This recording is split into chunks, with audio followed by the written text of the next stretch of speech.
A bill banning sex change procedures for minors as well as abortion after 12 weeks of pregnancy is almost certain to become law after passing Nebraska's unicameral legislature. Republican Gov. Pillen has vowed to sign it when it reaches his desk.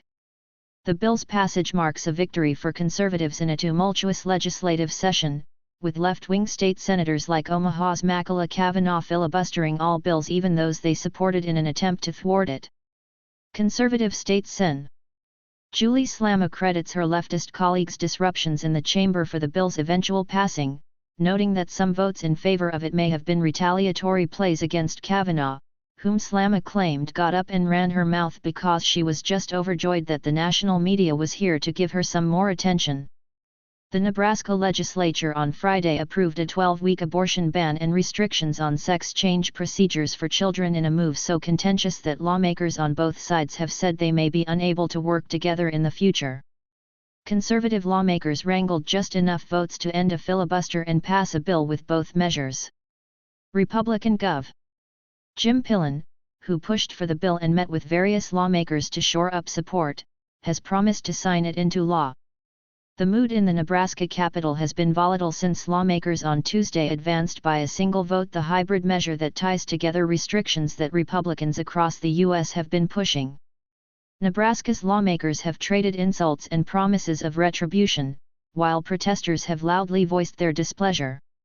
Friday's debate was briefly stopped when protesters in a chamber balcony stood and yelled obscenities at conservative lawmakers while throwing what appeared to be bloody tampons onto the floor. Security arrested at least one person and cleared the balconies. As lawmakers began voting, chants of shame, shame, shame, shame could be heard coming from outside the chamber. North Carolina also passed a 12-week abortion ban this week, among a slew of restrictions enacted in states after the U.S. Supreme Court last year struck down the 1973 Roe v. Wade ruling that established a nationwide right to abortion. 14 states now have bans throughout pregnancy. Nebraska, which currently prohibits abortion starting around 20 weeks of pregnancy, had not passed a new ban. The 12-week ban includes exceptions for rape, incest, and to save the life of the mother. The bill also would prevent transgender people under 19 from receiving any sex change surgery. The state's chief medical officer, a political appointee who is currently an ear, nose, and throat doctor, would set rules for puberty blockers and hormone therapies. There would be some exceptions for minors who were already receiving treatment before the ban was enacted.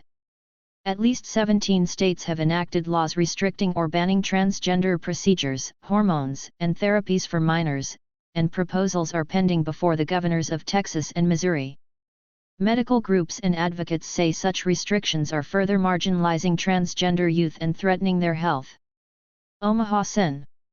Makala Kavanaugh led an effort to filibuster nearly every bill this session, even ones she supported, to protest the proposed restrictions on sex changes. She railed against conservatives who voted for the hybrid bill and warned that people, medical professionals, and businesses will leave the state over it. Kavanaugh declared in early March that she would burn the session to the ground over this bill, and she and a handful of progressive allies followed through. They introduced hundreds of amendments and motions to slow every bill at each stage of debate, impeding the work of the legislature and sending leadership scrambling to prioritize which bills to push through. After lawmakers merged the abortion limits with the transgender health bill, Kavanaugh clashed with Sen. Julie Slama, who insinuated that conservatives were supporting the sex change restrictions to retaliate against Kavanaugh. Slama noted that the restrictions did not initially have the 33 votes needed to survive. But then Makala Kavanaugh got up and ran her mouth because she was just overjoyed that the national media was here to give her some more attention, Slama said. So that gave us 33 votes. Kavanaugh responded that it would cost conservatives with just days left in the session for lawmakers to pass bills. I am going to take all of the time. Every single, solitary minute of it to make sure the speaker has to decide what actually gets scheduled in these last handful of days, she said. Conservatives in the One House, officially nonpartisan legislature, announced early this month that they would amend the sex change bill to squeeze in the abortion restrictions. That unconventional move came after conservatives failed to advance a bill that would have banned abortion once cardiac activity can be detected generally around 6 weeks of pregnancy, before many women know they are pregnant. Legislative rules state that a bill failing to defeat a filibuster must be tabled for the year. So opponents were surprised when conservatives announced a plan for a 12-week ban. Progressive lawmakers say it was an underhanded way to ramrod through a ban after the issue already failed.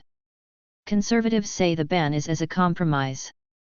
Because an emergency clause is attached to the bill, it will take effect once the governor signs it.